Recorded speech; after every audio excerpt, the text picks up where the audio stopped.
পুরা ওয়াজ সরবে যদি কাটিং করে সারস আল্লাহ যেন তোর মা বাপরে স্টপ করে মেরে লাই, তোর পোলাপান জানি জীবনে একটা আলেম না হয়। কি দুঃখে কই জানেন, আগে হন হেনে কোরআন বুকি নিয়ে কই এ মিডিয়ার গোষ্ঠী শোন, ব্যবসা করবি আমাকে দিয়ে কর, দোয়া করি আল্লাহ তোকে এমন পরিমাণ ব্যবসা দিক যেন তোদের সন্তানগুলো নেককার হয়। আজকে মিজান রহমান আজহারী তার জীবন থেকে 5টা বছর চলে গেছে বাংলাদেশে এই মিডিয়ার কারণে। কথা কন না কেন?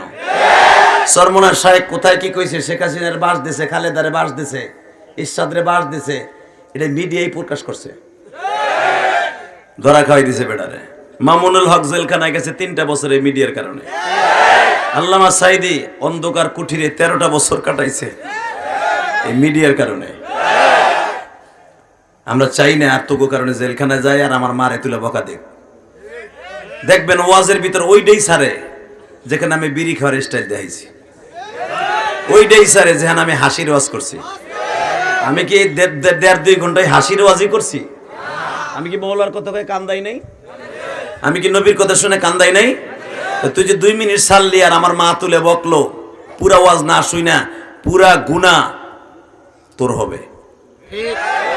এই জন্য বলছে এগুলো বেজরমা মিডিয়া, ঠিক না বেঠিক? কষ্ট হইতেছে ওকে, আমি তারপর ওয়াজ করবো।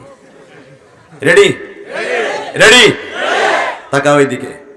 এই মুসলমানের সন্তান, আমি তোদের 2টা পাও ধরে বলে দিয়েছি, ইলিয়াস রহমান জিয়াদি সারা জীবন এখানে আসবে না, হাফিজুর রহমান সিদ্দিকী সারা জীবন আসবে না, এই ওয়াজ কমিটি সারা জীবন এরা বেঁচে থাকবে না।